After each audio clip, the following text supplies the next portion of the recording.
All right, welcome to the Madison County School Board meeting of October the 14th. We call this meeting to order again at 7:01 p.m. This is really loud. A little feedback. Maybe I'll go out here a little bit.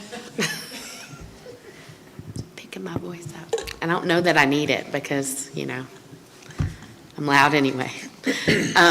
All right, so we need to certify our closed meeting that we just had. So if someone would make that motion, that'd be great.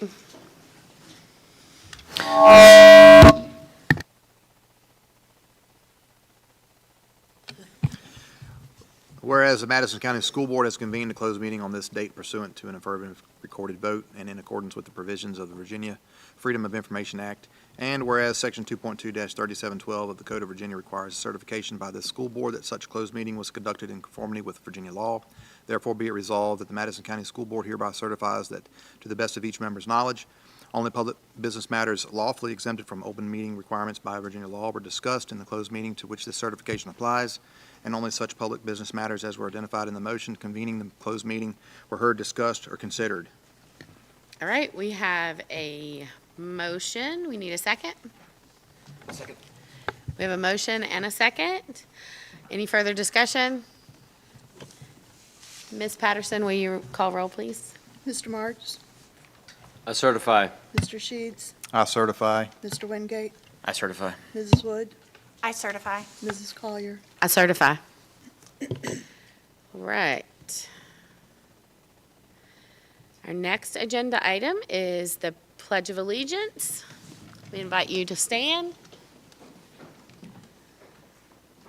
I pledge allegiance to the flag of the United States of America and to the republic for which it stands, one nation, under God, indivisible, with liberty and justice for all.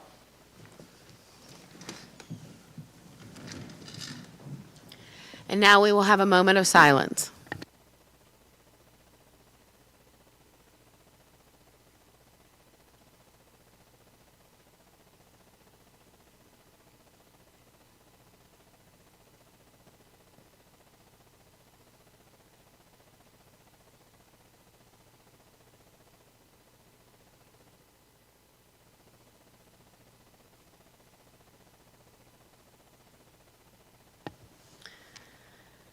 Okay, thank you.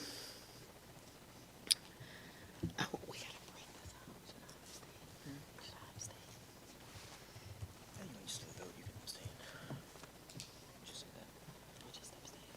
Yeah, okay. It's gonna pass anyway, so it don't matter. Okay, our next agenda item is to approve the personnel matters for October the 14th, 2024, to include appointments, resignations, substitute reappointments, substitute appointments, and coaching stipends as presented. I will open the floor for that motion. I make a motion to approve the personnel matters as presented. We have a motion. We need a second. Second. We have a motion and a second. Any further discussion? All in favor say aye. Aye. Any noes? And I abstain.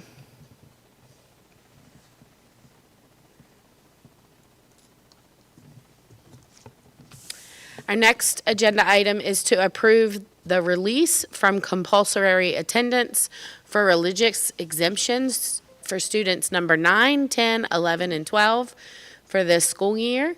I will open the floor for that motion. I'll make a motion to exclude, Approve. approve the compulsory release from compulsory attendance for students 9, 10, 11, and 12 as presented. We have a motion. We need a second. Second. We have a motion and a second. All in favor say aye. Aye. Any opposed? No. Motion carries. Our next item is to approve the October 2024 consent agenda as presented, and that includes school board meeting minutes dated September the 9th, 2024, claims for operating expenses, food services, CIP, supplemental appropriation expenses, and the expenditure report. I will open the floor for that motion. Motion to approve as presented. We have a motion to approve. We need a second. Second. We have a motion and a second. Any further discussion? All in favor say aye. Aye. Any opposed? No. Motion carries. Fun time. We get into recognitions and presentations. All right, our Employee of the Month. The Employee of the Month comes from the high school, so Ms. Taylor is coming forward to announce. Our October Employee of the Month is Tracy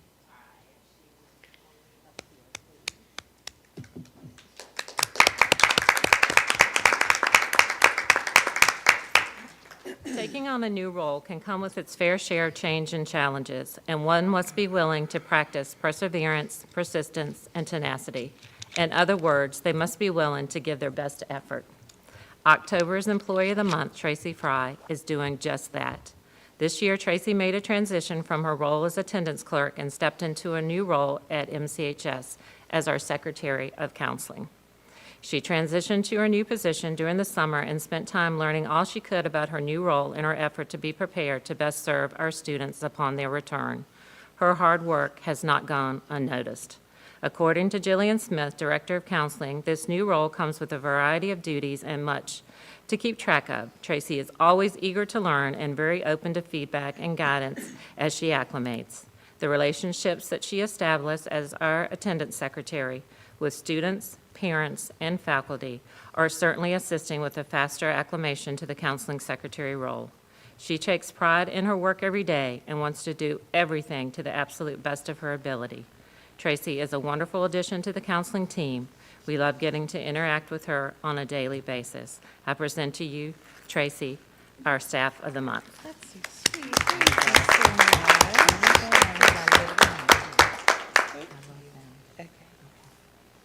Are we doing pictures?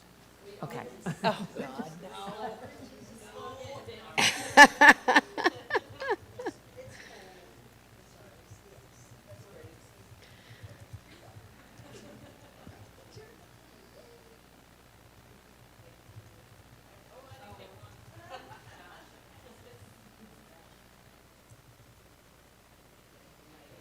Congratulations, Tracy. Do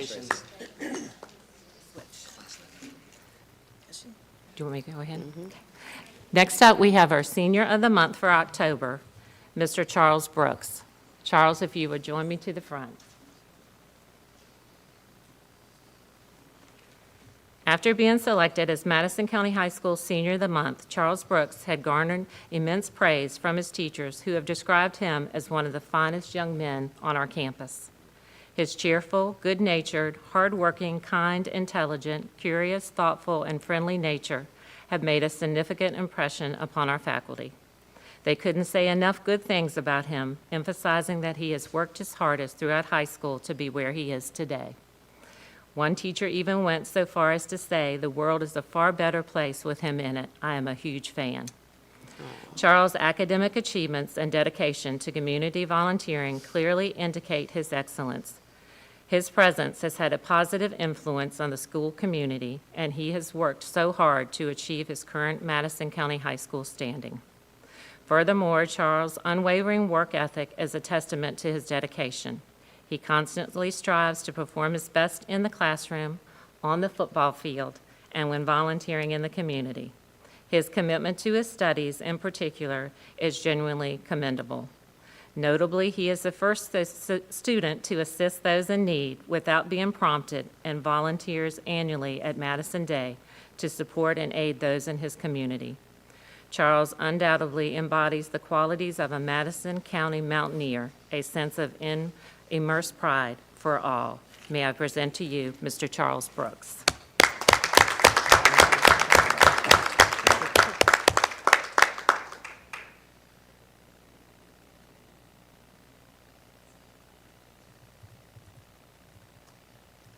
Congratulations. Absolutely.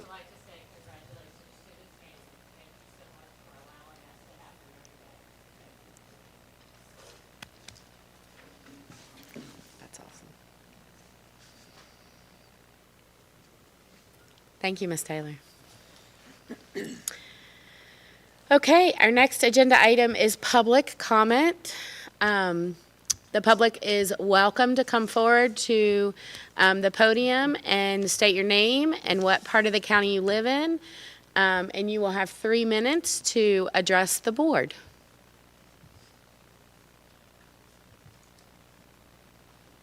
Anybody like to address the board tonight?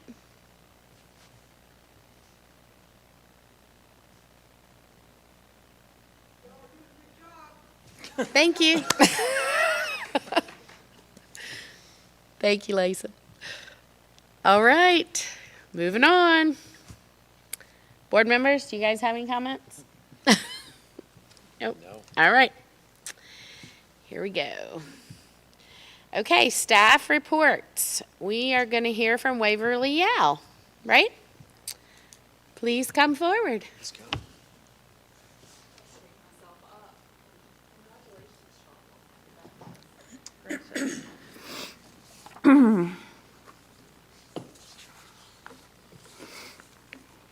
Good evening. Greetings from Waverly Yao Elementary and our staff, fabulous staff on that first slide. We have 4 goals this year we're focusing on, so we just decided to lead with those. Our first goal is to increase students' pass rate in science. That is a general academic achievement goal in all academic areas for science from 50 to 70% this year by May 2025. Goal 2 and 3 are pretty much the same. They are to increase achievement gaps in the area, one of English for goal 2, goal 3 is for math by 10 percentage points by May 2024 or 2025 compared to 2024 results. And then our goal 4 is by May 2025 to decrease chronic absenteeism to no more than 5%. We made huge gains this year in chronic absenteeism, and you'll see on the next slide that is a green, it's level 1, but we want to continue to grow that this year. So those goals come from our, on the left, academic achievement for science, achievement gaps for English and math, and then, of course, chronic absenteeism at the bottom. The 3 ways we plan to do that is through instructional planning, interventions, and homeschool connections. 1 and 2 align specifically with instructional planning, so aligning our lesson plans to our new state standards and aligning those as well with local pacing and lesson plans. Planning and implementing science instruction to reflect more critical thinking and application skills in the classroom, inquiry, hands-on opportunities for learning. Intervention, continue targeting early academic and behavioral interventions and progress monitoring for tiered students, and then homeschool connections, continuing to build and foster a positive school climate. Next slide, please. So the first 3 goals under instructional planning, just to break that out a little bit more, we're going to look at our instructional alignment, beginning with the standards all the way down to our lesson plans to make sure everything's aligned. Increase our rigor across all academic areas, so providing learning experiences that are application-based, so not just remembering, applying and evaluating, allowing students to justify and explain their answers across all subject areas. Quarterly benchmarks are going to be utilized in literacy and writing, as well as math and science, and then analyzing that data. And then this year, really leveraging STEM. STEM is a special. Our students go once every 6 days to STEM. So really aligning our STEM curriculum with what we're doing in each grade level to provide an additional hands-on learning opportunity that mirrors what they're doing in the classroom. So providing an extra 45 minutes of that hands-on learning that mirrors what we're teaching in the classroom. So really aligning the STEM curriculum to our grade level curriculum. Next slide, please. Yes, sure, yeah. Does every child get STEM? Yes, they sure do. Again, the same 3 goals for interventions. So reading intervention, right now we have 115 students receiving Tier 3 intervention, and that's provided by our reading specialist and our reading instructional assistant. Math intervention is provided by our instructional coach. It's evidence-based and targeted instruction. And it's skill-based, so we look at what the skills where gaps are in the skills and provide that evidence-based intervention. STAR time, which is our All in Virginia time, occurs every morning. It's targeted, small group, so it's all hands on deck. We have all our specials teachers helping. We have our volunteers coming in during that time and helping from the community. Our guidance counselors help provide instruction. So everyone comes in during STAR time to help with that small group direct instruction. And it's not only a remediation of skills, but it's an extension of skills. So it's enrichment as well during that time. And then our grade level meetings are also very targeted. So each week we meet on something different. We have data, instruction and pacing, which is led by our instructional coach. We have a student needs meeting, and then our grade level based topics kind of rotate through on whatever the grade level deems that they would like to meet on that time. And sometimes we do workshops that are, more professional development based to boost instruction. Next slide, please. And then goal 4, our chronic absenteeism was no more than 5% of our total student population. So through a lot of communication, we are really big on communication with our families through positive phone calls, weekly emails. We have a great ESL partnership with Ms. Racer, and then we go on home visits. So if we don't hear from our families, we're going to be visiting. We are definitely known for our home visits. We will knock on some doors. We have STAR quarterly assemblies, and those are our STAR forums and our positive behavior forums that integrate our character education program and our positivity project that were just launched. And this year we have so far in the first quarter 1,131 STAR forums that have been awarded so far. Community engagement, we've already incorporated the Garden Club so far this year. Virginia Cooperative Extension has already been in to support 3rd grade and 5th grade this year, so we're super excited about that. And American Legion Post is coming on Friday to present our Constitution Day award, so we're super excited. And they're going to be a part of our Veterans Day. We're making it a week this year. They're going to come in and read stories, and so we're super excited about that. Attendance, we decided to change up attendance a little bit this year with our flexible instruction time. So any student that's absent 4 consecutive days, we decided to offer after-school time for them to stay and receive some immediate instruction and not wait until they're already kind of in trouble with attendance. So we decided to go ahead and offer flexible instruction to any student who has 4 days in a row. So if they've gotten the flu or they have strep or they've even gone on vacation with a family, they are offered to stay after school. And so far we've had 22 students take us up on that to stay after school and receive some additional instruction. So we have a teacher that's assigned to that, and then our instructional coach is also assigned to that. We have monthly attendance goals with brag tags, and you can see the picture up above. We have football helmets for each grade level, and then whoever wins the attendance goal gets to move their helmet along. So right now, 4th grade is in the lead with our attendance challenge for the year. And then our September perfect attendance was 57% of our students received perfect attendance for the month of September. So we're super excited about the things we have in the works at Waverly this year. Any questions you may have? A couple questions. Thanks Sure. for presenting tonight and telling us about things. Sure. Your goals and pretty aggressive. Yes. Number 1. Yes. Goals realistic, do you think? I think so, yes. We are all on board. We have 12 new staff members, and we're all in. We are definitely, we can do hard things. That is our school saying. And Ms. Fears and I say it all the time. We can do hard things. And we are definitely all in doing all of the increased rigor. We're in classrooms all the time, and we're meeting to see how we can not only meet student needs, but meet with parents to see how can we bridge that gap and how can we help your student achieve what we need to have them achieve. And I think we're making some strides for sure. I love your ambition. I think it's great. I mean, it's wonderful. It needs to be there. Just wanted to see what you thought about how feasible it was. Talk about reading a little bit, Sure. please. I know you talked about achievement gaps, but what's your goal for reading SOLs, do you say? I mean, where do you want to be in terms of reading overall for reading. Well, really, I'm talking about grade levels. I mean, one of the concern, you know better than I do the statistics, and last year, were concerning for some of the grades. We're close to 30% below state level in some of the grades. What's the way out? I think that it's important that we, as a division, when we look at the transitions from school to school, it is a seamless transition. So making sure that we're all concentrating on the right thing, I think, is really important. Everyone's working so hard, but making sure we're all working towards the same goal. So our students sit for their first SOL test on September 10th this year.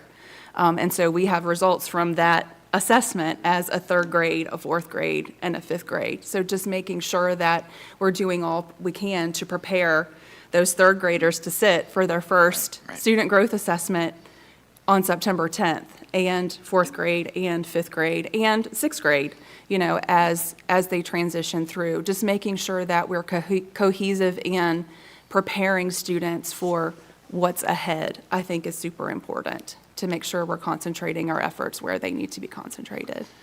Okay, sounds good, thank you. Kind of different technology, we're talking about technology, and I told Mr. Corner last time that I was very skeptical of the use of laptops in the K through 2 environment, and I'm certainly interested in figuring out where we go from there, and in my opinion, limiting that, maybe eliminating it at that K2. What's your thought on the use of technology, personal laptops in grades 3 through 5? We use technology in small groups for STAR time. It's our state mandate. We have to use Lexia. It's our state mandated software as well as Zern. And we use it for writing.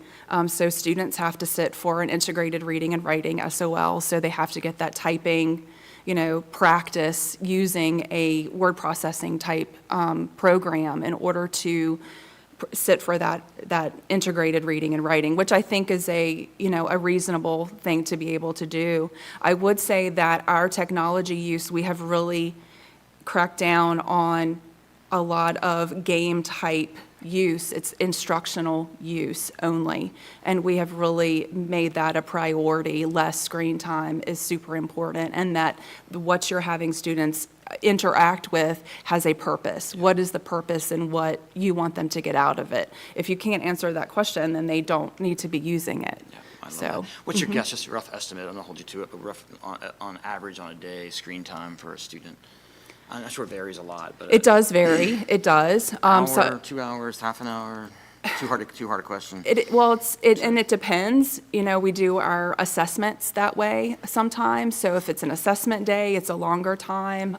It's definitely in the morning for 20 minutes when they're doing their, assigned time for Lexia or Zern. And then if it's a testing day, it may be a little bit more. If they're doing a writing prompt, it might be a little bit more. It really depends day to day. Okay. And it depends by grade level. Third grade, maybe not so much, but fifth grade, a little bit more as they're preparing for makes good sense. more of that, direct integrated reading and writing test. So it depends by time of year. It really does. Yeah, I It does understand. depend. That's good. I guess, and I love that and I think it's just being conscious and limiting it as For much as sure. possible is really good. 'Cause- Absolutely. And they need to be interacting with their teacher. That is their most important resource, is their teacher. Yeah. I have one more question. I can't remember what it was now. Oh, character education, positivity project. How's that coming? It's Any- going any great. feedback on it? Yes. So Ms. Dove and Ms. Turner are using that in their counseling rotations. And then we are rolling it out a little at a time to classroom teachers. And then the hope is next year, it'll be full integration to all classrooms. And then Ms. Turner and Ms. Dove will be the liaison for the building for the positivity project. But they really enjoy it, and they've been using it in their rotations. Seems like it's super user-friendly. Yes. Which is really nice. Yes. In our policy, we talked about, holidays, marking holidays, like Columbus Day today. Yes. What'd y'all do? We did morning announcements, of course, for both that and the Yorktown Victory Day today. And then we did, various grade levels did different things, but a lot of reading samples, discussions in classrooms. But as I walked around, I saw a lot of text, a lot of text on Columbus Day and Yorktown Victory Day, depending on the grade level. And the the difficulty of content, how much was exposed was, depending on the grade level, but it was definitely talked about today. Sounds good. Yes. Thank you for all your hard work. Sure, thank you. And I can help validate to this effect as well. Having 2 kids in their building, I can say that what I've noticed this year with homework, take-home practice, however you want to put it, to the test, to the quizzes, everything aligns very, very, very evenly and quickly.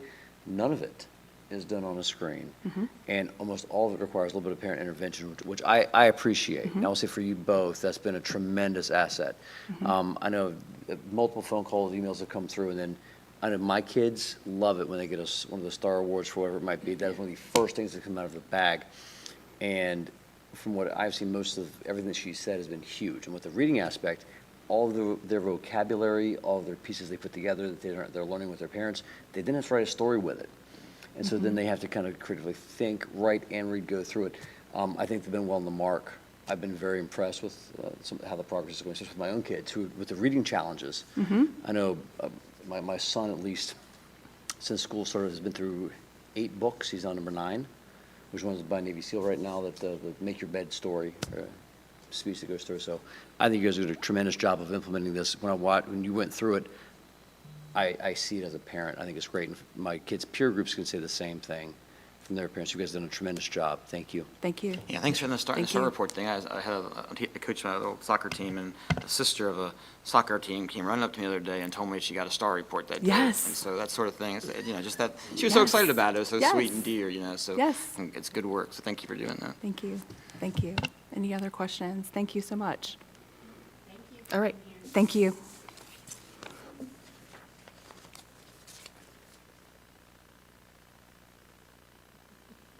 Again. Okay, well, ours is not quite as pretty with all the pictures, but we'll start here with our dashboard. We want, first of all, to say that we are accredited and that there's way more green on this screen than there is any other color. So we are rocking it in academic achievement for English, for math, our gap group for math, chronic absenteeism, graduation, dropout rate, college career. So we chose to take our academic gap English and our academic achievement science and roll those into 2 of our most important goals for the year. Next slide. Okay. So we'll start with our academic gap for English, and we are looking primarily at our students with disabilities. So by the end of May 2025, we will increase that percentage up to 75% of all of our students passing the Virginia English SOL. You might ask how we're going to do that. So we have a couple of strategies that we're working on. The first is with our Tier 3 students. They are working in small group instruction through Read 180, and they're working mainly with their comprehension, vocabulary, reading assessment tools that we can monitor their student progress so that we have the data on them, and just ongoing support in small groups for those. Talking to the teachers with the Read 180, what they like about it is that you can actually fit it to meet the student's needs. So it's almost like an individual one-on-one thing that you can use for them for their reading and writing strategies. It's also very user-friendly for them. There is quite a number of readings, so if somebody's into sports, they can pull something that's of interest to them. To get them reading, they have to want to read. So this particular program has all sorts of topics so that you can pull from them. The teachers also like the activities that go along with that reading, and those are very user-friendly for our Tier 3 students as well. We usually keep this in groups of no more than 6 to 8 students. So they also kind of have that special education teacher that's working with them in small groups as well. In addition to that, for our Tier 2 students, we have a strategic instruction class that's built into our master schedule. So these students are in that classroom every day for 90 days for a full semester. That is limited to 10 students. So again, a small group of students. They work primarily on test-taking strategies. They also cover reading fluencies and writing skills. So they work on quite a few different things during that classroom. They also learn to read different forms of text. So it's just not novels. They learn to read things, gain better comprehension. For instance, each week, students are given a new reading passage where they complete their fluency checks twice a week, one at the beginning and one at the end. So they kind of have a starting point and an ending point each week. They then track their own fluency, filling in their charts. So they're also accountable, and they can see their growth as well as the teacher, which I think is really important for students to see, that they're becoming successful and they're growing in their own. And they read words correct per minute. So they keep track of how many words per minute they get, and they can see each time. And they can work not only for themselves, but they work towards rewards and certificates and things as well as that. And this is every day for 90 days, which gives them that comprehension, that reading, that writing every single day in a small group. And we have had quite success with that. Looking at that, some of the kids have grown already a grade and a half while they're working in small groups and working specifically on what they need. So that is a huge thing for us. As far as our staff, we also get into the classrooms. We do observations. We do follow-up meetings with our teachers to say what's working, what isn't working. We also have developed a writing across the curriculum, because it shouldn't just be English that's writing and reading, it should be every other subject as well. So we have, we're laminating and putting things in each classroom to help, like even the health and PE teacher know what things to look for, how to get your kids doing this.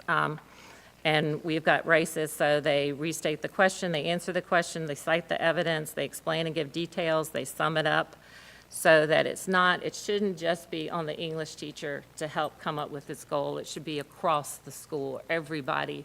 We should all take ownership with all of our kids, because they belong to all of us, and these scores belong to us as a school community. So we felt it was really important to implement and kind of bring back. I know with education, there's trends all the time.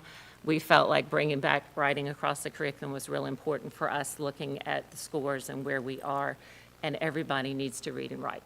So regardless of what our scores are, we need, when our kids graduate, they need to be successful, and they need to be able to be good, respectful citizens that can read and write.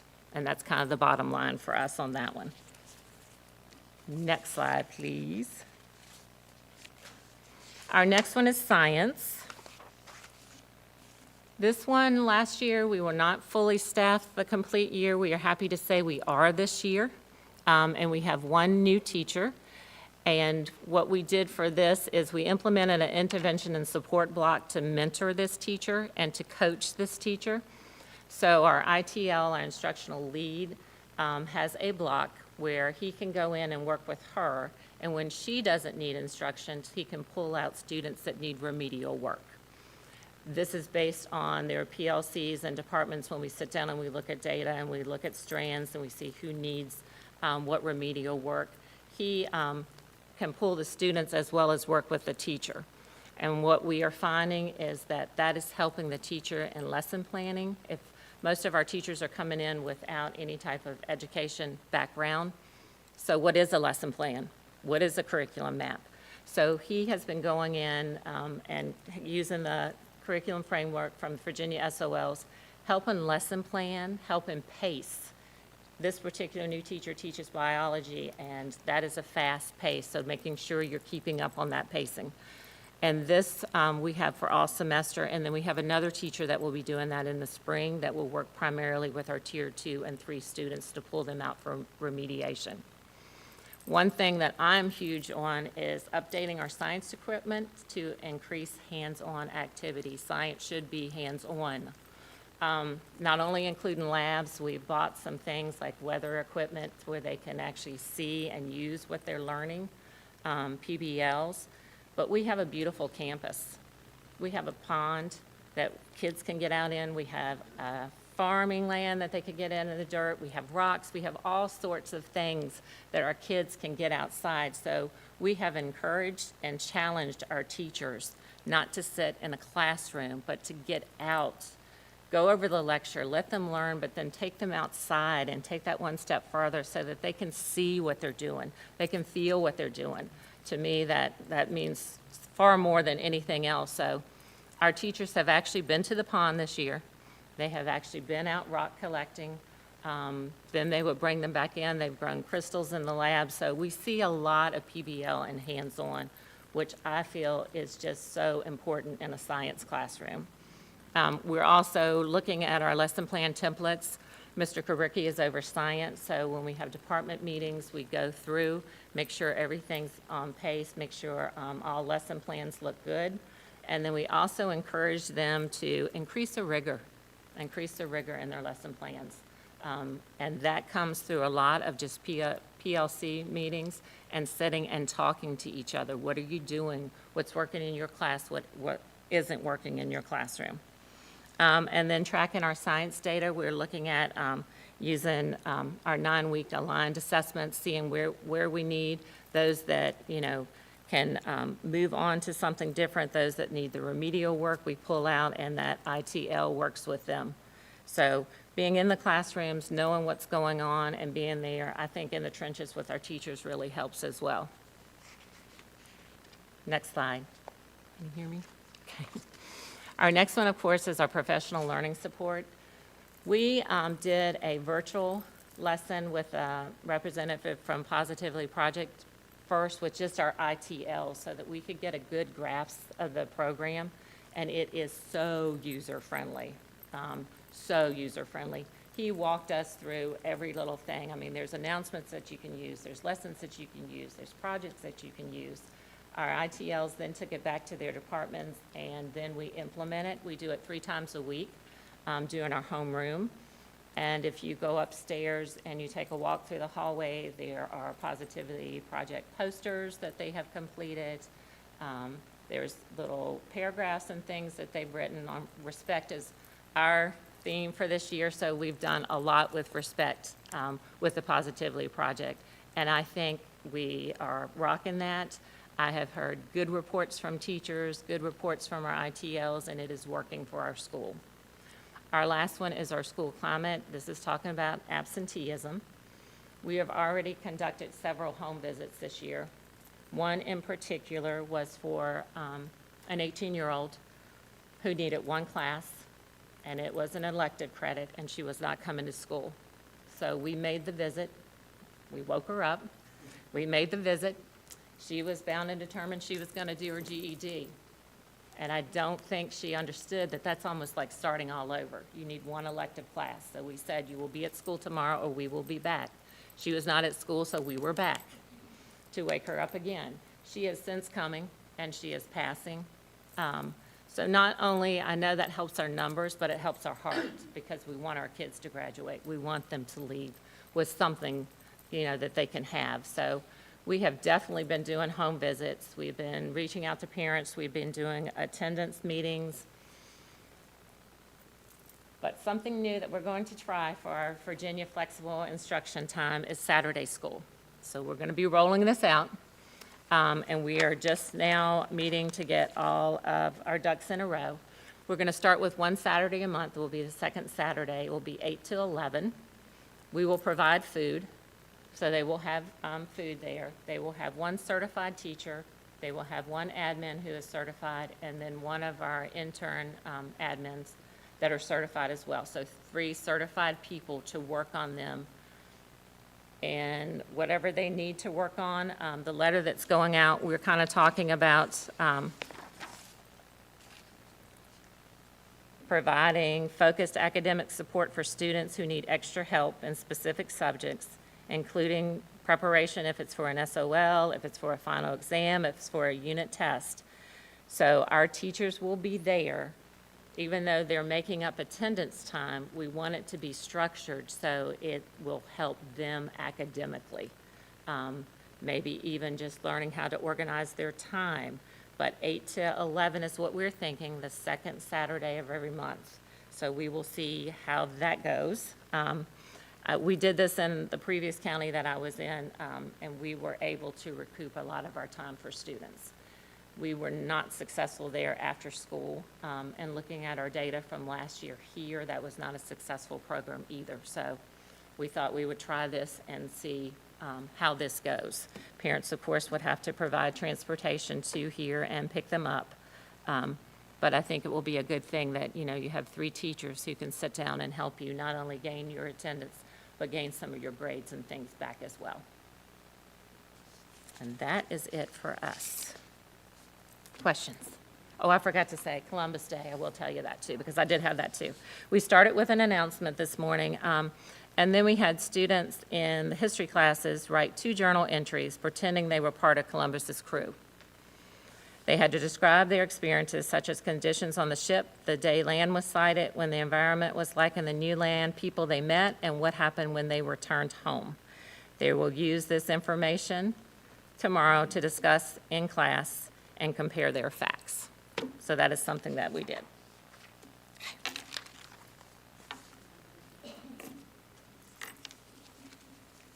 A couple questions. Thank you very much. Thank you very much. On SOL stuff, so many, oh, Mr. Taylor, a couple questions. You can sit, no, have a seat. I can have a seat. I had a couple questions. Okay. So many good things, about the SOL stuff. I mean, math, really impressive scores, way above state average. And so, I had a long conversation with Graham about things, other grades that aren't meeting state average, but it's fair to say how well some subjects are doing. The math program at the high school is doing fantastically, way above, 10, 15 points above state average. Civics above state average, reading above state average.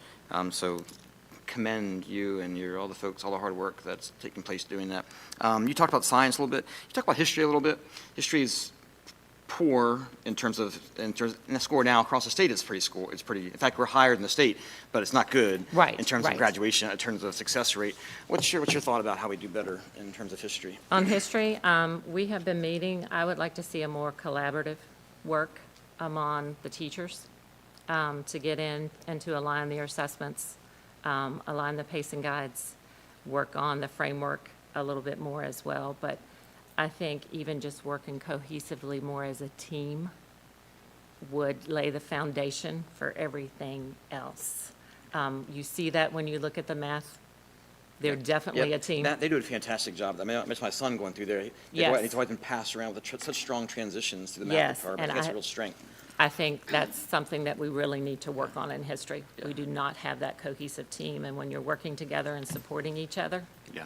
it kind of falls into place, and you can see who's better at this or who's better at this, and kind of align everything as it needs to be. What's your, I just put you on the spot, what's your, 44%, I think, last year in high school passing in history, which is higher than the state average, should say that, 10 points higher than the state average. Yes. Off your cuff, what's your goal for this year, do you think, for that? For the history? For the history? 65. Okay, awesome.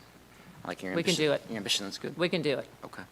And then just on the Saturday thing, how does that work? Is that mandatory? Is that encouraged? Is it, how do you market that? Well, we have it written. And we are just starting to talk to parents about that right now. And here is how I said, we understand that your weekends are valuable family time, and we are mindful of your commitments. However, this structured time on Saturdays can make a significant difference for students who need extra support, redirection, or remedial work. You will be notified in advance if your child is required to attend Saturday school. But I did it in a very nice, formal That was way. nicely done, yes. Is it grade-based, though, sort of a grade-based thing, or absence-based, or both? I think it can be both. We originally, when I was in Orange, we originally started it as absent-based, getting back attendance. But then we found when they were there and it was a smaller group, that they really worked harder on academics, so we would collect what they worked on, gave it to the teachers, so it was kind of twofold. It was a win-win situation. And then on that topic, chronic absenteeism, how are we doing this year compared to last year? We are rocking it because I think we've kicked it from the ground on. Yeah. And we're boots to the ground, Are you gonna doing what we need to do. meet your 15%, you think you're confident? with Yes, that? absolutely. And we're looking at the 2-year plan to be at 5%. Well, thank you for your good work. I'm really, really pleased to have you here, and thanks for your Thank good you. work. in this. I'm happy to be here. Thank you very much. And Thank you. I'm good. Yes, yes. Oh, wait. I have a question.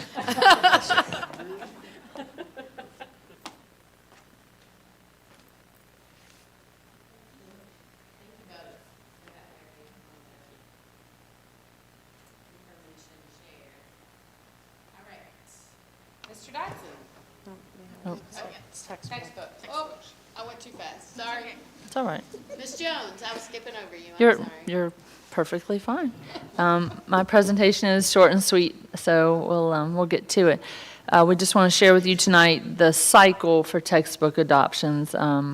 Sometimes we get that question, and we thought it'd be great to just present that, especially in lieu of the fact that math will be starting in January. So the math adoption year is 2025. The Department of Ed has not yet released the approved list that they vetted. That is due to come out in January. Principals are currently working with their staff on setting up their school-level committees. And we will be ordering samples just as soon as we know who the publishers are that have been approved. So we'll be working through that process. You'll hear a lot more about that in the spring for sure. And we'd love to have that and plan to have that in place for next school year. And then history and social studies, the anticipated adoption year is 2026. The rumor out there is that the Department of Ed is likely not going to release an approved list. Currently, we talked about at our leadership meeting this morning, all of our schools have textbooks that they're using, and everybody's pretty good, currently with what they need. But that's the word on the street about that. What does that mean for us? We have Just use what we have. what we want in. Yeah, basically so. We correct. We look at what's out there and, vet it and go through the process and determine what's needed and what is the best fit for Madison County, for sure. That starts in fall 25, I guess. Yes. So that perhaps it'd be ready for fall of '26. Why does it say the grades K through 8? Is that not the high school, 9 through 12, or are they not getting a?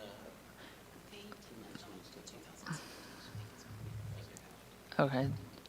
But, so, and the same with math. Math says 6 through 12, but we will be adopting division-wide. Correct. Oh, I thought you were going to say something. Those were the grades that adopted in late 2018 and 2017. So I think math did not adopt at the elementary level before, so they really need some textbooks. And then science, next anticipated adoption year is 2027. And then English is 2028 or possibly 2029. That's kind of where we are right now. So that gives you an idea of the adoption cycle that's upcoming, just for everybody's reference. And that's all I have on that. Thank you. Sure.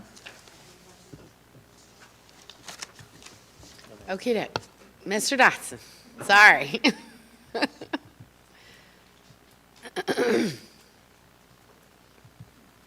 Thank you very much, Board. Appreciate the opportunity to come up and talk to you guys. It's been a while. I'm usually on the outside here, listening to everything, so I really do appreciate the opportunity to kind of give you guys an idea of what's been going on with technology over the last year or so. Been a lot of big things going on for us. We've been staying really busy, that's for sure. If you want to go to the first couple slides, I put in here, we had a little change. We did lose Taylor, as you guys are aware. So I want to kind of put in here just where we've kind of maneuvered with who we do have in technology currently. When it comes to a lot of Taylor's responsibilities, a lot of those kind of got to split into basically us four. I'm out in the field nowadays pretty much at all times, taking over what Taylor was doing. But to kind of give you an idea, I'm not going to read all this to you when it comes to everybody, but this is kind of a reference point for you guys in case you have a question for anybody of who does what with our school. I know Kim is a great resource for us as the ITRT. She takes on a lot of different roles in that position. Also as DDOT, we're taking on 3 tests now, basically, K through 8 when it comes to all that. So she's being stretched, that's for sure. But she does a great job at that. other aspects of things. One of the things that's really become apparent to us is we need to look into things such as, I'm sure you guys probably heard of it, we've looked into Clever, some of those kind of ideas. Kim is currently working on about 20 different apps or programs that she has to basically list and, upload and do all the different stuff with that when it comes to rosters. That took her about a month and a half this year. I mean, it's a long period of time. So when we're talking, we can't roster a program until the final rostering is done at the school level. So it's not like something we can start in May or, June and try to get that done. We have to wait until basically school starts almost essentially to get everything done. So with that, she's done a great job with all those aspects of things. But, she is definitely looking to try to help herself out, and we're definitely looking to try to help her out as well. And that's one of the things we definitely looked at. But next slide, please. Harris has taken on, we kind of call him the, jack of all trades when it comes to a lot of stuff. He is our network. He takes care of most of our network issues. He is our IT specialist on staff. Many of the things that we take on as technology, Harris is very into that. He is sound systems. He's our, we talk about our management systems. A lot of those things definitely run through our network. We have to take care of a lot of different stuff. So Harris is definitely a go-to guy with that. Next slide, please. Lisa's taking care of our front desk receptionist now, but also is our main Power School representative. We have started splitting Power School responsibilities up, myself taking over most of the master scheduling. Lisa is still handling all the reports because most of the reports. She's also doing a lot of the storage now when it comes to permanent saving for grades and for doing the report cards. One of the reasons for that is we've kind of noticed that when you have one person who is basically in control of Power School and oversees it, if that person leaves, it leaves us with a hole. So we wanted to make sure to try to divide up some of those responsibilities. We still look at Lisa as being the expert when it comes to a lot of things. That's who we send to basically get the information for us, but we're trying to branch out and create that kind of stability within the department to where we all kind of have that knowledge as well. Next slide, please. Parker is our student intern. He comes to us in the afternoons. Great addition to us, especially when we lost Taylor. He helps out a lot when it comes to the repair of instructional Chromebooks for assistants as well as for the students.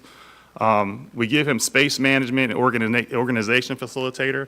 That's a fancy name for basically he's been helping us out with trying to organize a lot of our stuff. We need to get a lot of things recycled.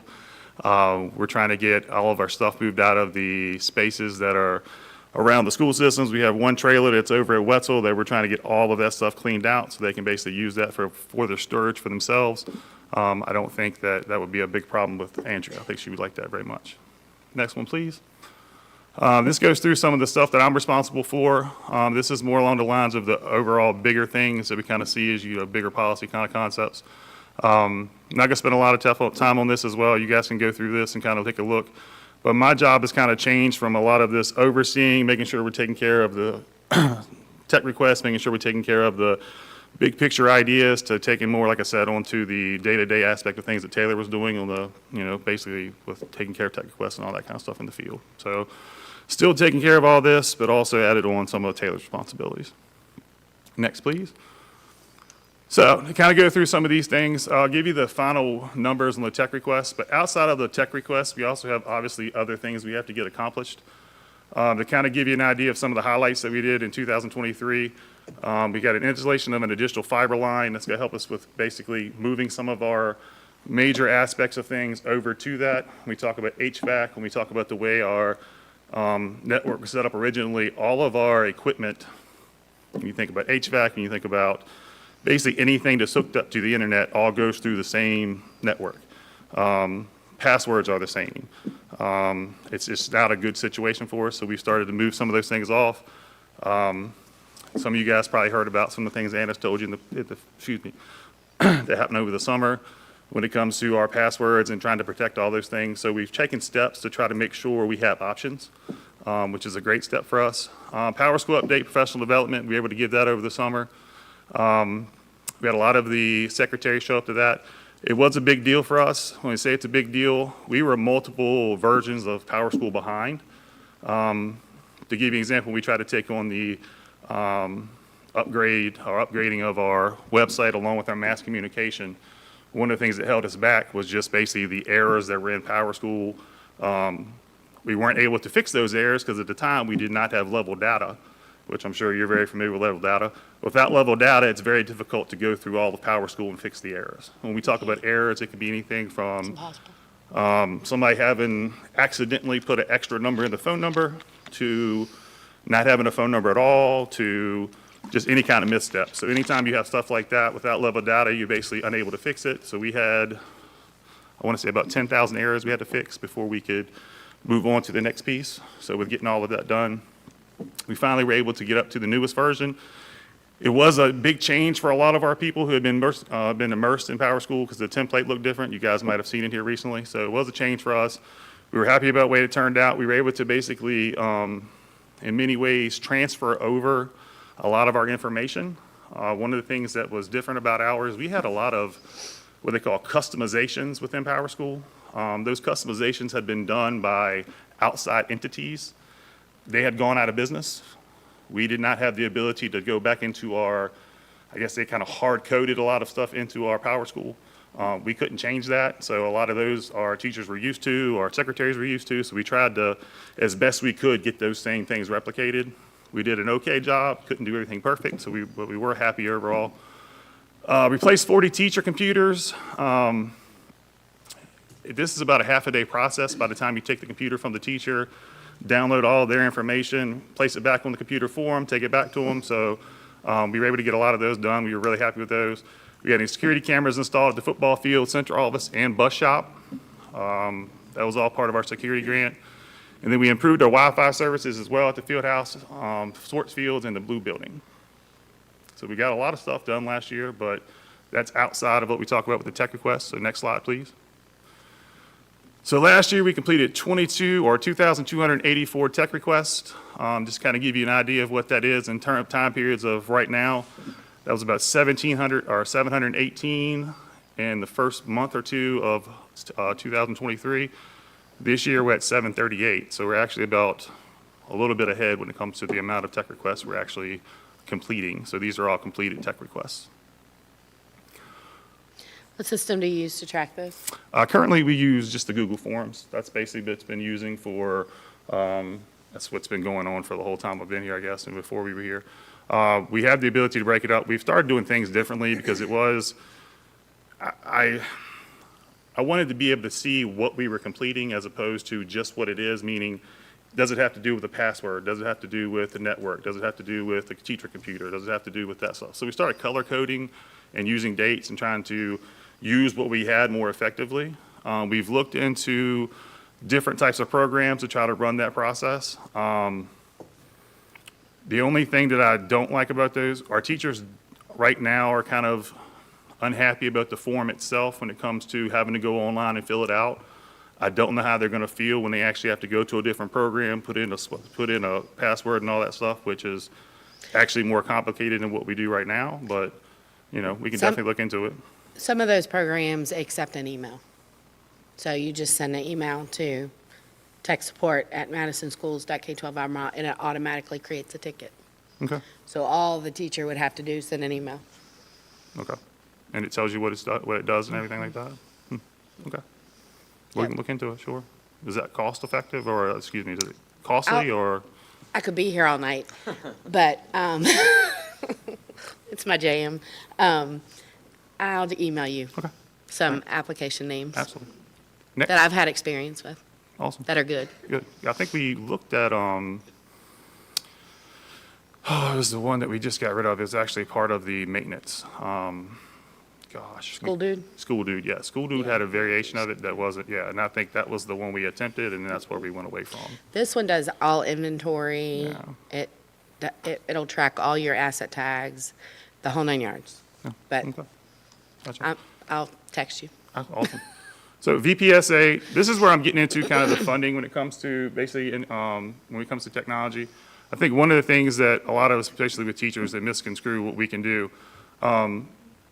Although technology budget, you know, is high, the part that I control or we control in technology is basically based on the VPSA, which is a bond that we receive. To kind of give you an idea, the total amount is $184,000. So what I'm gonna kind of walk through here is just where we are with things. The 5 categories you see here, these are the things that basically we can purchase. So what this limits me to is basically I can buy Chromebooks, computers, PCs, desktops, any of those things, we can update we can update switches, we can update servers, all of those kind of things.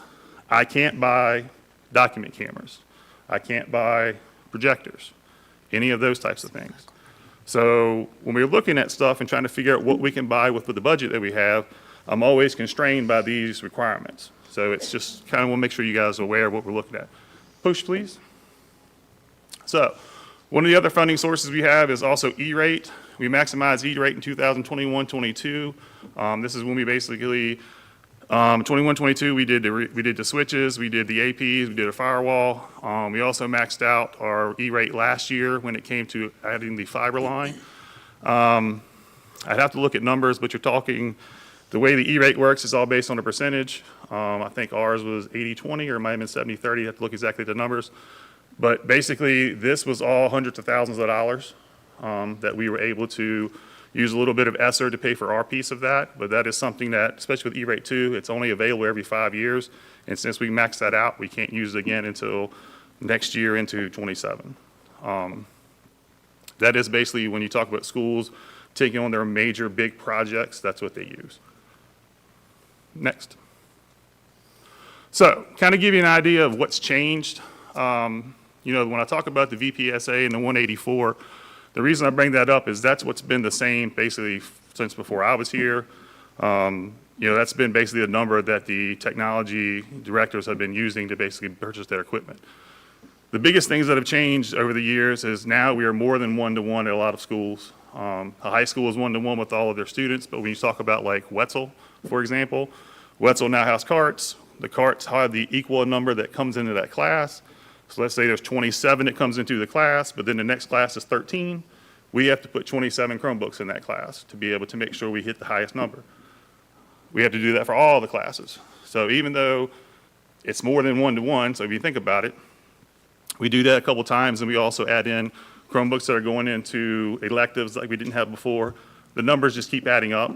We're now also, we have 30% higher increase in hardware and infrastructure items. So that's basically an average. On the next slide, I believe, we go to the next one. VPA, go to the next one, please. This kind of breaks it down for you, what we're looking at. So I went back and pulled some old POs from 2021, thereabouts, and you're looking at the prices for Chromebooks, a Google license, and a Dell laptop. So we're basically talking about what it's for teachers. So with that 29% increase, 20% increase, 20% increase across the board, all those things happening and adding to the fact that we are giving out more of this equipment when it comes to our assistants, for example. We never gave out Chromebooks to assistants until 2021, we came out of COVID. So when you look across the board at assistants, if we have 30 of them, there's 30 more Chromebooks that we're giving out. When you're looking at a class, to kind of give you an idea of a class load, so if I go out and buy one class level or grade level worth of Chromebooks, you're looking at about $50,000. And that would be right at around 145 Chromebooks. How long does a Chromebook last? It's supposed to last 5 years. Now, the AUE with that, meaning Chrome, basically Google will keep supplying the security updates for usually 5 years. Since schools can't afford many times to keep doing it every 5 years, Google has started to push it to 7. I would tell you that in our experience, if we have a Chromebook that lasts 5 years with the students that are using them, we're very happy. We don't expect them to last 5 years. I mean, if we can get a solid 3 years out of a Chromebook, we're pretty excited. What's your percentage of the budget, the total budget? What's technology's percentage? What do you mean? Like as in technology, 1%? Yeah, 2%, of the total budget 3%? of all Yep. of that? What's your total budget? I'm not sure, to be honest with you, when it comes to as percentage-wise.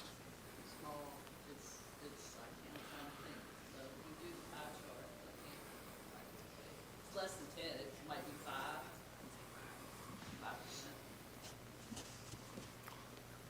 5%. Next one, please. So these are the current, basically this is the current information that's being sent to CIP.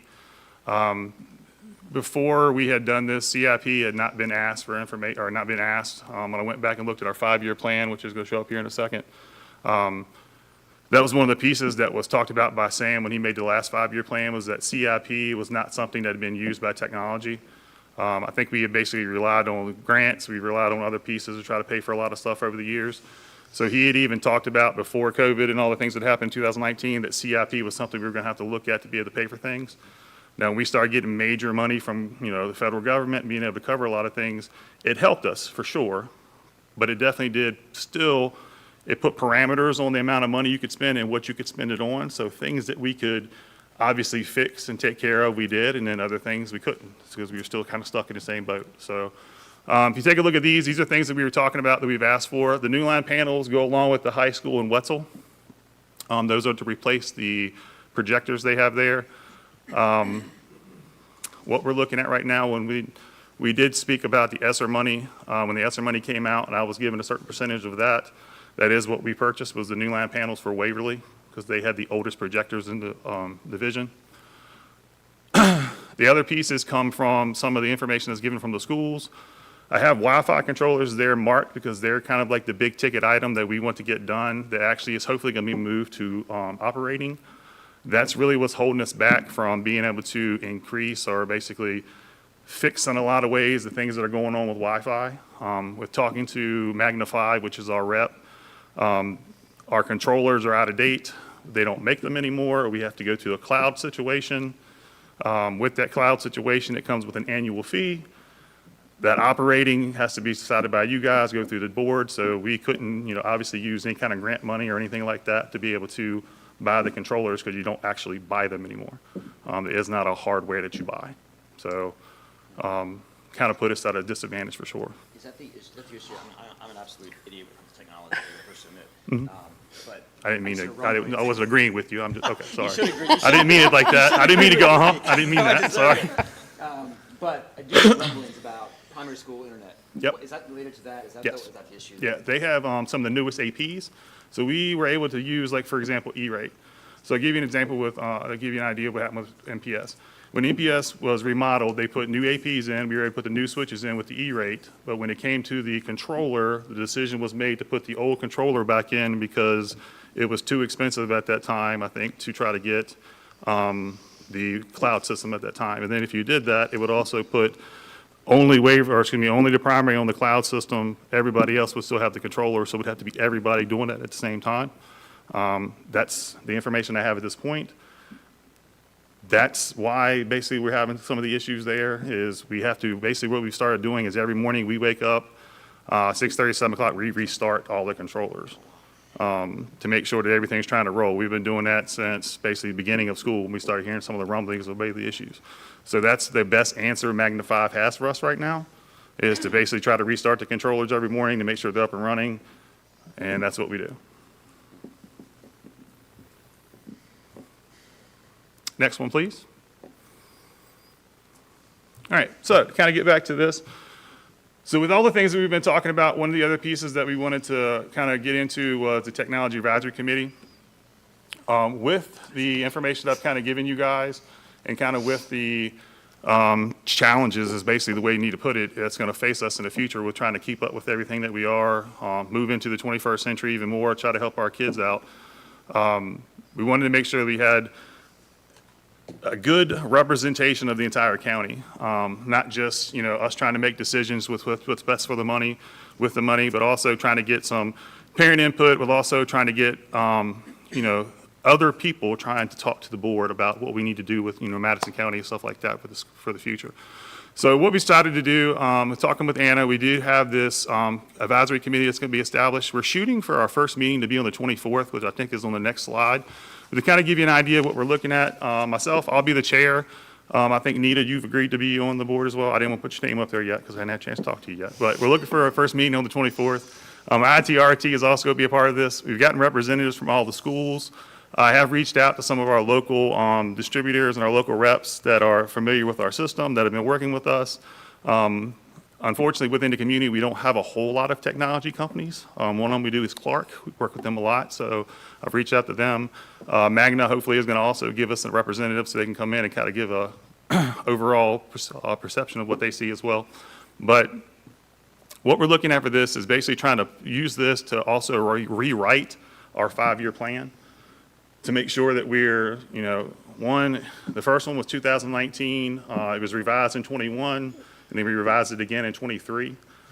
Before we have the meetings to be able to go back over that, I'm going to revise it again and make sure we're up to date with everything. But that's kind of what we've been trying to do, is stick to that 5-year plan, make sure we have things updated, do the best we can with the money that we've been provided, and stick with that plan. So if we want to make a new plan, I think that's a great idea, and have as much input as possible, because it's much easier when many hands, like you were talking about with the different stuff that we use. When you have lots of ideas, things come out very well. So next one, please. So to kind of give you an idea what we're talking about with the advisory group, these are going to be kind of the 4 pillars that we're going to look at. The data privacy and security has been a big piece here recently. We've really moved to try to make sure that our kids are taken care of, that their data is private and safely kept. We've got a lot of the contracts on file now that we've reached out to companies to try to make sure that they're agreeing to do all this stuff. Professional development, that's another piece that we're going to look at. We have a lot of teachers who are coming in new to this system that are not familiar with a lot of the programs that we have. We want to make sure that they're taken care of. It fits perfectly with what Ms. Adams is doing as the taking over a lot of the beginning teacher stuff when it comes to the beginning of the year. We're also going to provide guidance, strategic guidance with this. When we're talking about the budget and we're talking about the resource allocation and all that stuff, many hands make light work. When you have, someone who handles stuff and you can get us a deal or whatever it is, we're looking for that right now. But also just great ideas that come from different people being together. When we started putting the advisory group together and was talking to Anna about it, at first we were trying to figure out who are going to be the best to basically, be on the committee.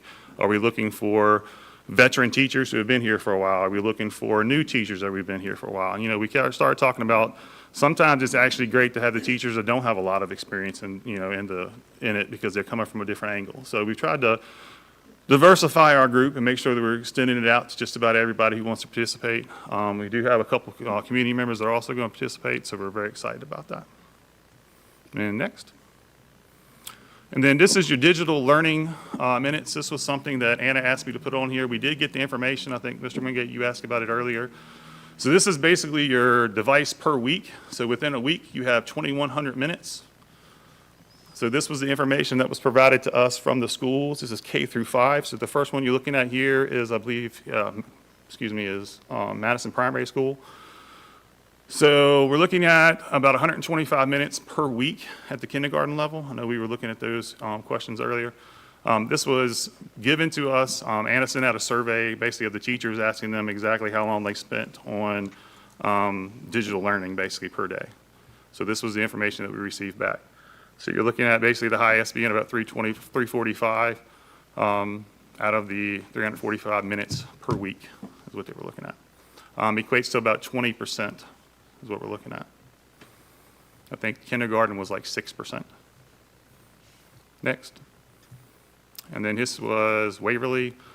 Waverly is a little bit higher, which we would expect as the kids are going up to the next level. Still about 20%, 25% in their range. I think the highest was right at 24. And when you say digital learning, how many minutes per week, is that probably a hard question. I ask the principal. Do you think that's individual? That's a lot of time. It's, for 3rd grade, that's 100 minutes average a day, hour and a half, hour and 40 minutes. Do you think that's an individual one-on-one type, computer and student, or is it group? Not necessarily. It could be a group of students working with a teacher on something. Okay, so that would be rolled into the average also. It's a facilitated type of digital learning for sure. So not necessarily completely staring 100. It's integral. Like if they're working on a paper or they're working on an assignment, the teachers they're facilitating. So it's interactive for sure. Yes. Okay, thank you. I think one of the things that goes along with this, when we talk about the data privacy is really taking away a lot of the ability to just jump online and play games. That I know y'all we're kind of talking about, worried about. Because of the data privacy and the single sign-on, we can't allow the teachers just to basically get on any random website and allow the kids to basically use their email. So you have to be proactive in what you're choosing. So we have to have known what you want to use, days, weeks in advance, whatever it is, and then you basically can use the. Because we can do it, may not be the best thing for a human brain as it develops at a young age. So I wasn't, I just want to say, I'm not, I know that the, professionals of the school just are not, they're just having to jump on and play Yeah, games. and that's, I don't think, yeah. but I do No. think even the good stuff may not be as good as paper and pencil and a book in front of And I them. think it's hard to, I think when you ask the question of the digital learning, it's hard to, when you ask the principals that, it's hard for them to answer just because when you talk about like Canvas or Google Classroom, your instruction might go through that, but it might not necessarily, and you might count that as screen time, Yeah, but I it's not necessarily, you know what I'm saying? Yeah, So it's hard, very hard. Yeah, so I think when we pushed, especially with COVID, and then we pushed the Canvas and the Google Classroom much, I think the teachers got very used to using that. So like, when you ask them that question, I think it kind of, they don't know how exactly to answer it, yeah. That's a good point.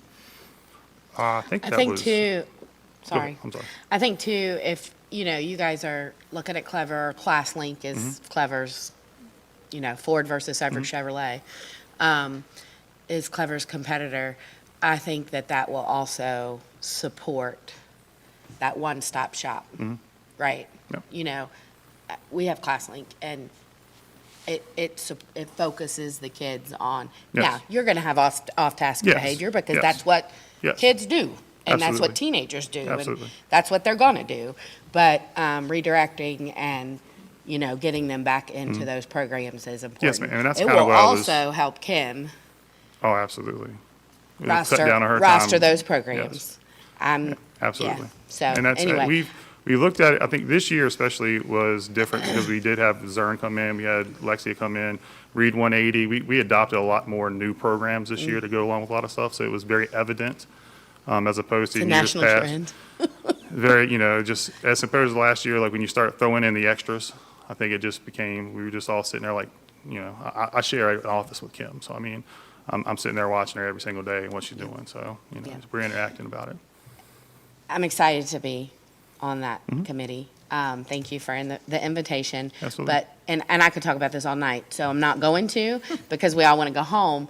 But one thing that I noticed about the professional development piece, I want to make sure that you and your team are getting professional Mm-hmm. development too. That it's not, yes, it is important to teach our teachers, and I Mm-hmm. get that, but you guys need to be fed as well. So. Mm-hmm. Yes, ma'am, we have to, And, like with and the. you, and there's a national, technology changes by the minute. Mm-hmm.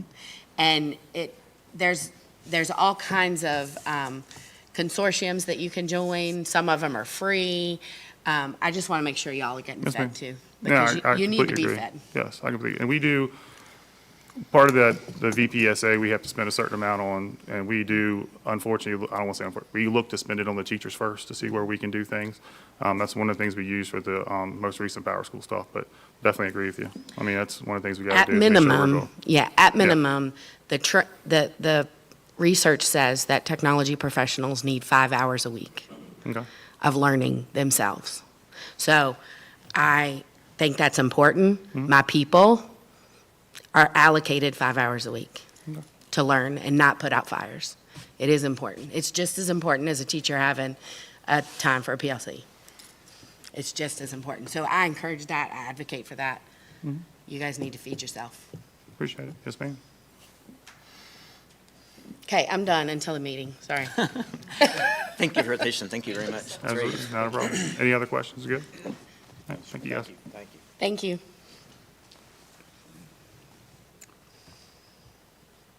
Y'all want to say anything? Sorry.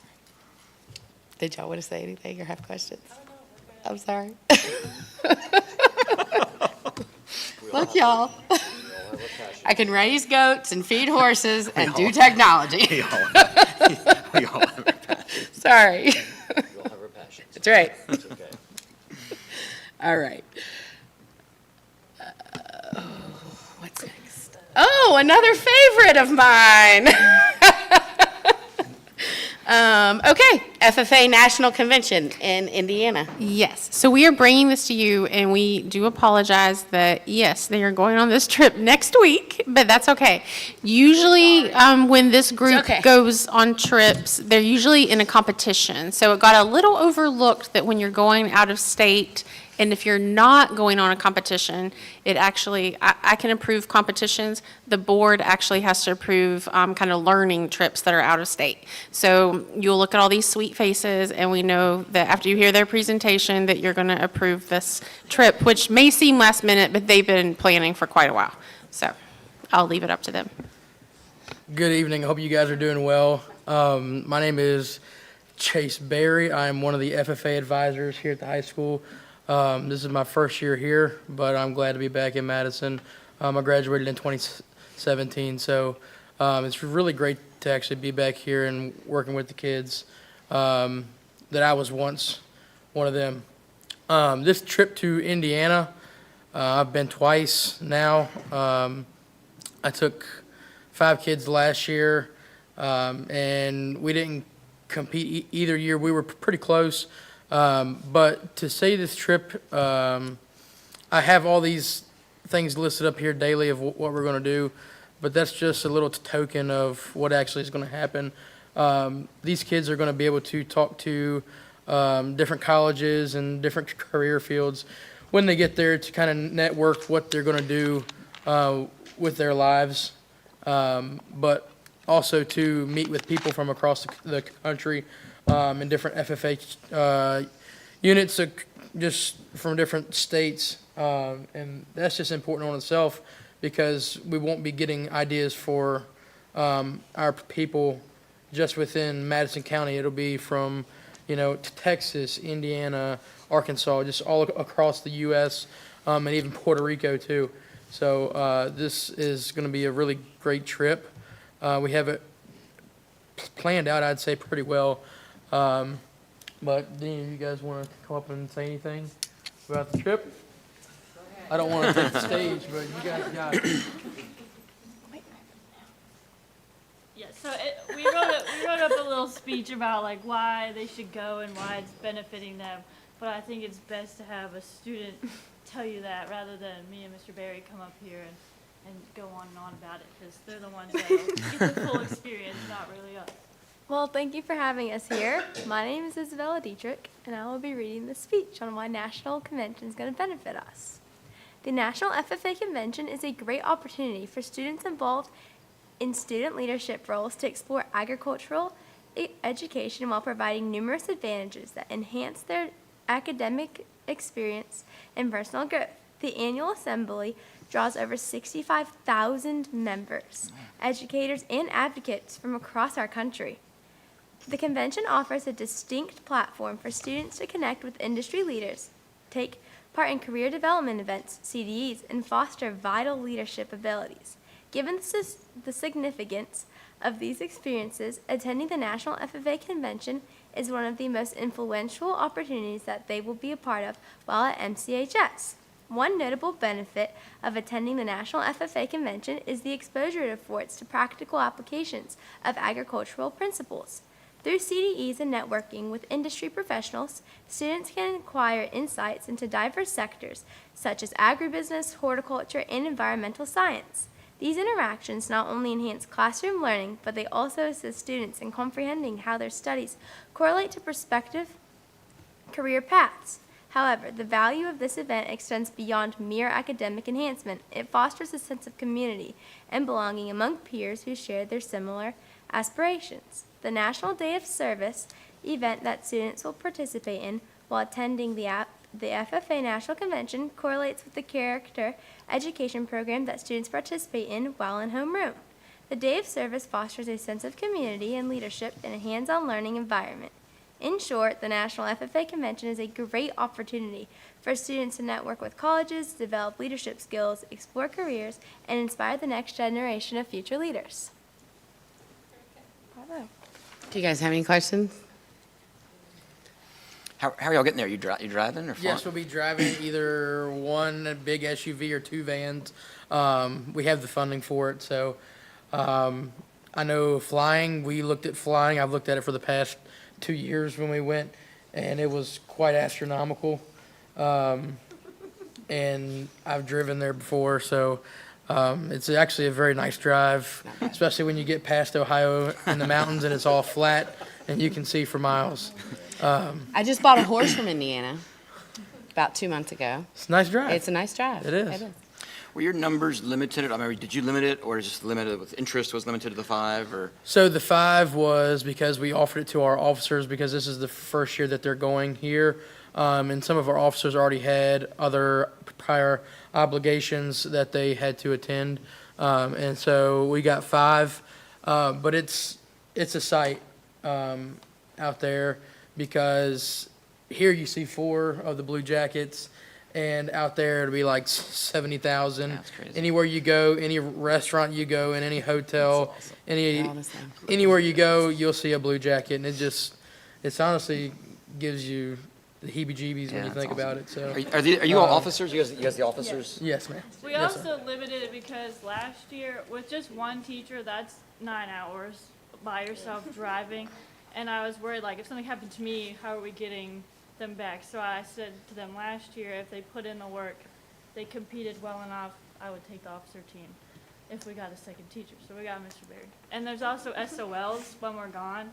So 3 of the kids were like, no, I think we need to stay here and do academics, which I supported. So that's why there are, 7 officers? 8? Yeah, 7 this year, so we're taking 5. Because some of them Well, have I SOLs. can't tell you how happy it makes me to see the Blue Jackets back at Madison, and it's fantastic. And I think, anyway, Awesome. Ms. Kaufman, I commend you for your work, and anyway, Ms. Taylor, any way we can kind of grow, I think, it's not only speaking for myself, but I think the board and support I mean, growing the absolutely FFA growing it. For program. right now, we have 55 members. How many? And 55, and that's not including the kids that we'll get in for next semester too. That's So really good. I'm hoping for like maybe over 75 this year. And if you need volunteers, I'll go next year. Okay. I'll be glad to drive. I would like for you guys to come present after you get back Yes, ma'am. what you learned, please. Yes, Come ma'am. back to us and let us know what you learned, what your favorite part was. And I know you've already scoped it out. There's got to be a rodeo, right? Yes, ma'am. Yep, you're going to the rodeo? Yes? Yes, ma'am. That's a real rodeo. Virginia don't have real rodeos. That's a real rodeo. And Secondly, who's singing this year? Megan Morney. Who? Megan Morney. Megan Morney. And Blake Smith. I'm pretty sure. Nice. So you're checking out the concert? We couldn't Yes. get tickets. You couldn't get tickets? No, they sold out in like a Oh. You had to sit on there for 2 hours. You just keep hitting refresh. And it didn't Okay. work. We But both you're going to saw the it. rodeo? We are. Okay. That's a real rodeo. Yes. Let us know what you learned. And I want pictures of the Blue Jackets, okay? Yes, ma'am. We can make it If happen. we say yes. No, I'm teasing. Y'all got any questions? No. This is my jam too, y'all. Sorry. Thank you all for doing that. Thank you. Thank you, guys. Have a wonderful trip. Good job. All right, we do have to approve this tonight because they're leaving next week. I make a motion to approve. We have a motion. Need a Seconded. second? All in favor say aye. Aye. Woo, you're going to Indiana. Yay. Y'all might need to check your luggage to make sure Nita doesn't. I'll find a spot on that van. What? Right? I would in a heartbeat. In a heartbeat. I'd scalp some tickets to that concert. I didn't say that publicly, sorry. Oh, gosh. Okay. Policy updates. Those are the policies from last time, if there are any questions. Oh, yeah. There were very short revisions to those. Well, the first 2 are just to remind you, you have to approve it every year. And you had just recently approved it, but now you have to approve the fact that you need to approve it. It's true. Yeah, I read through them. It looks like there's some wording changes, but it doesn't That's actually it. change the policy. It's very simple. didn't Yeah, change. very little things changed. All right, I'll open the floor for approval for the policy updates. I make a motion to approve. We have a motion, need a Second. second? Got a second. Any further discussion?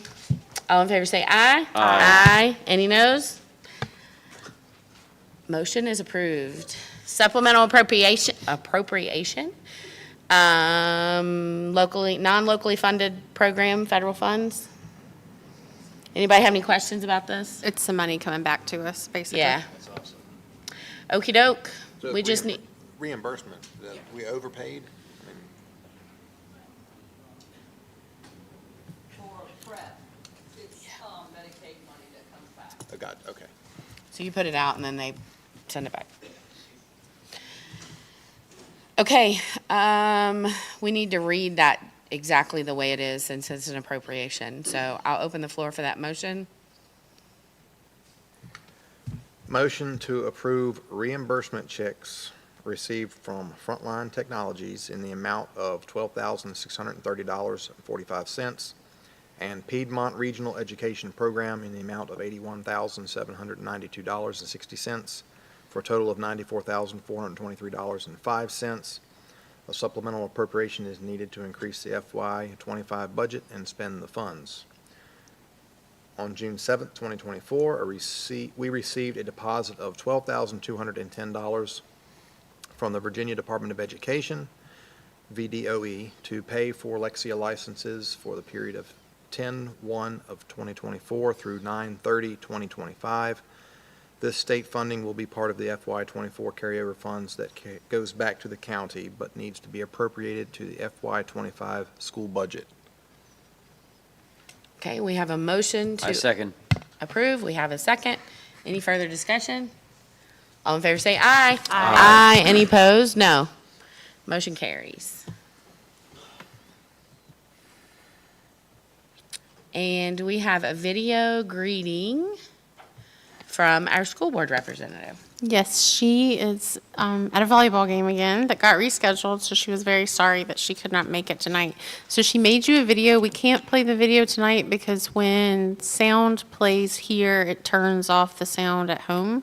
But I put the link, so the public will have the link, and then you all have the link as well, so you can listen to her. Perfect. Very excited. She shares with you her governor's school project, which deals with technology use at the primary level. So she's very excited to be part of that conversation. That's awesome. All right. School board members, do you guys have any reports? Mr. Sheeds? There was a CIP meeting last week, or week before last, that I failed to have on my calendar and did not make it. But I did talk to Stacy and to Dr. Timmons, and he did and let me know a few things going on. There's a minor deal with one of the boilers that were put in. Something with the igniter wouldn't work. It's under warranty, but it's getting taken care of. Just small setback. I also talked about the track that has the tree root run underneath of it and the work going forward for that and plans ahead. And lastly was some crazy bids for the roof at the press box. But it looks like Cowan Roofing has stepped up and being local. They're gonna be taking care of it, and I think one of the bids was $30-some thousand, and Cowan is gonna repair it for around 12. Nice. So that's a thank you to them for helping out the school. That's all I have. Mr. Wingate? I was able to go to the video seminar with Mrs. Youngkin and Jonathan Haight. Thank you all for putting that on. Anna is good. That was well attended for about his book Anxious Generation is really good. I mean, I'm already convinced, but I certainly think it's convincing of the importance of figuring out how to reduce screen time. So it's very helpful. The book is really a good book, good read. Anxious Generation. If you haven't read it, it's a good read. And then just a couple of notes. Been talking to Mrs. Graham a lot about really her idea, and I commend her for it. It's a fantastic idea. And I think we're going to start in the spring a Madison County High School Hall of Fame initiative, where we're going to start have a charter and have a plan to really recognize outstanding athletes and coaches and administrators and people who've contributed to Madison County's long sports history. And so really want to make that a highlight and make that a big deal. I mean, sports has been a big deal for Madison for a long time, and so we're excited about getting that off the ground in the spring. We're going to start, and I know Mrs. Graham started that in her last school where she was, and big success. So really thank you for heading that up, and I'm excited to be part of it for sure. And I think Greg can help with that. Be exciting to get started and do that. So we're kind of figuring that out, but we're going to have a place where we can put stump on the wall and mark people and have a banquet every year and inductees and make it a big deal. And I hope to tie into that some kind of fundraising for sports facilities that certainly could use some updates in some places. So excited about that.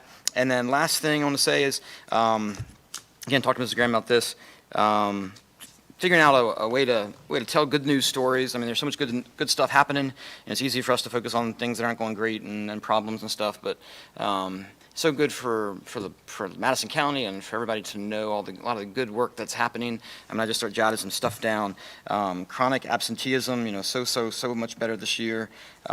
Football game on Friday night. What a great job Tim Tryon and Larry Helmick and your team has done. I mean, the fireworks and the running out of the field and the flag waving and the band. The band is fantastic. I can't remember the band director's name.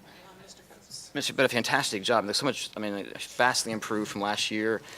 Big and people were really into it and they looked really good and just the spirit was really fantastic. So just so much good stuff in that.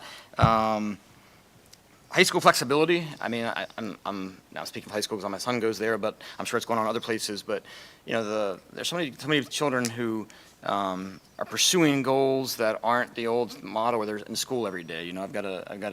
My son's there half a day. He's got a release time. He's doing an online thing. I teach him a class. He's playing football. My nephew's doing welding, taking other classes here. Does a job at MWP other part of the day. So many good things about the way that we're I think we're kind of focused on individual children and their goals and stuff, and it's very, very different than when I went there and we were expected to be there from 8 to 3, and I think there's a huge, some positive stuff about that, and I would love to figure a way out and maybe talk to Mrs. Taylor, maybe talk to some English folks. It's a great chance for a student, a good writer, to write a story. I think it'd be fantastic once a month. Maybe the Mad Rap would publish that student's piece. Madison Eagles going through some transition stuff, but figure out where to publicize those good news stories. And it'd be a great opportunity for your student. Maybe the board member writes something sometimes just to tell the good news stories that is happening in Madison County, because I think it'd be a win-win for everybody, and there's a lot of goodness happening. So just an idea to think about maybe and figure out, and I'm sure Mrs. Graham will talk to you about it, and figure a way forward to maybe do that. And thanks to Mad Rap for being open to that. It'd be cool to have it. Maybe it's like, it's a student, it's a great opportunity for a student to, maybe they do that every month, and they have a little byline and a little biography in there, and I don't know, I'm sure you know better than me, but a good way to allow somebody to be interested in journalism and tell some good news stories. Don't write bad about the board though. I'm just kidding. And that's just positive. Right?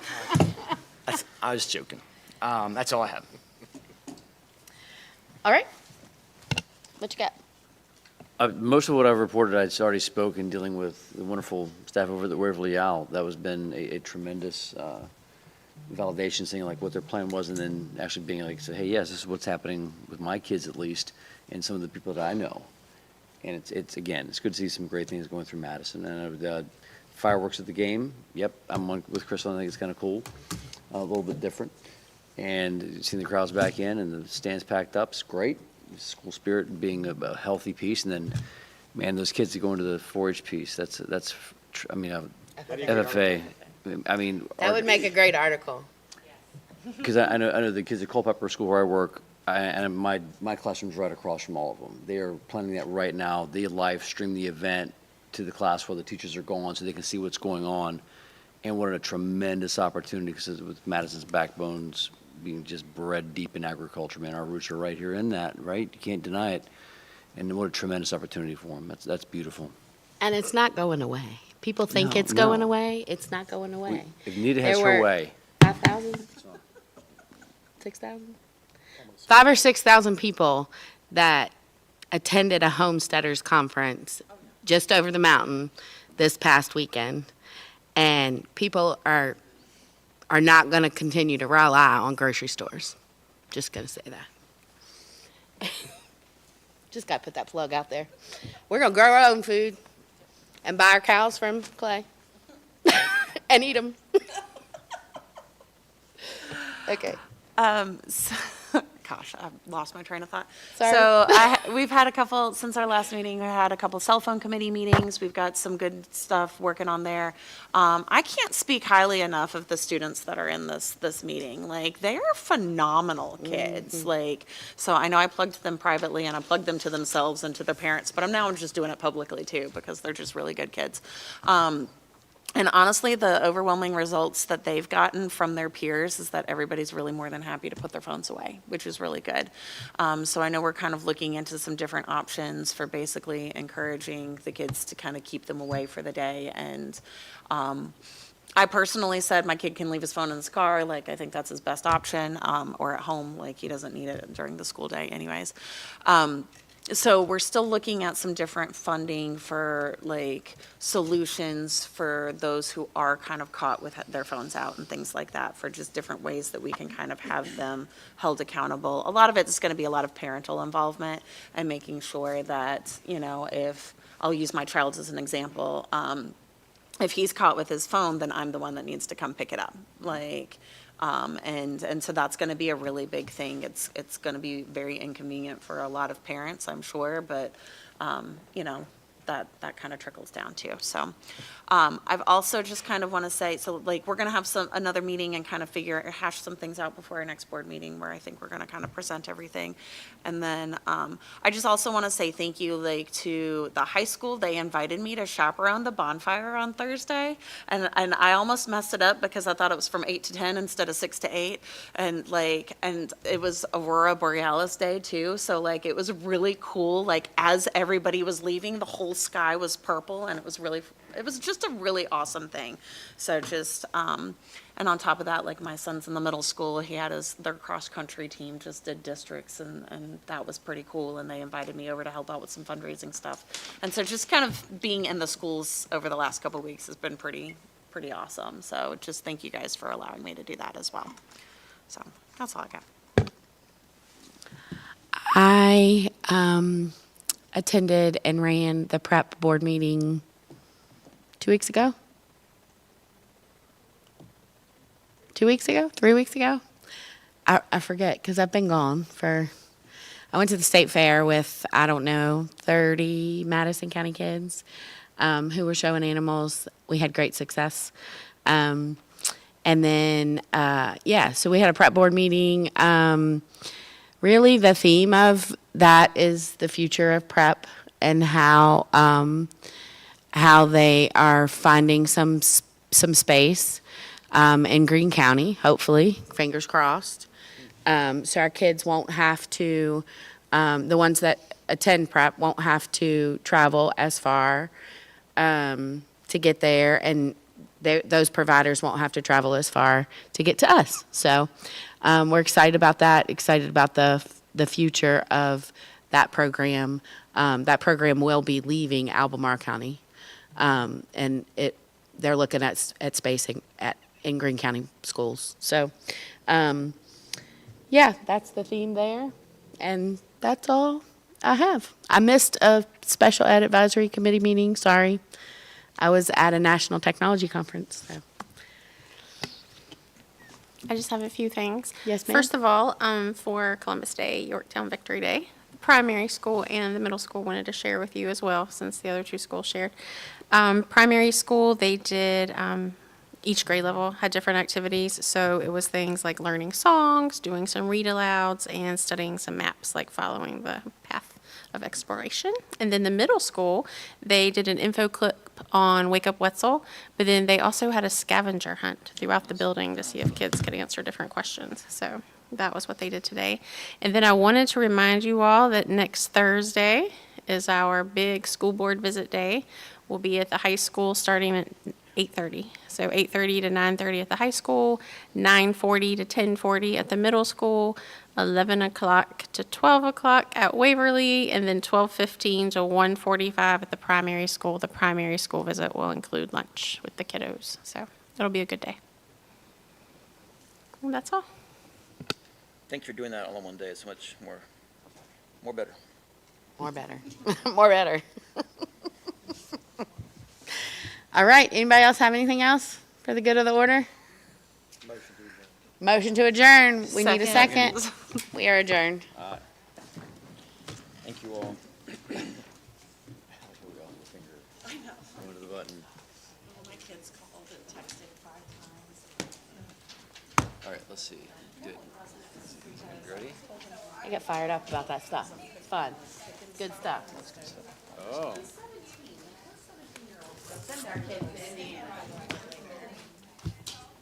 Okay, Casper still working. Let them see the world.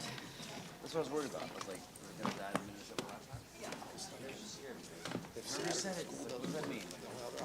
Use in the morning. I need to do one thing. You should have said that. You should have said it. Volunteered my farm. Pardon? I said too much. So irritating. She's gonna quote me. Virginia don't have real rodeos. Well, there's like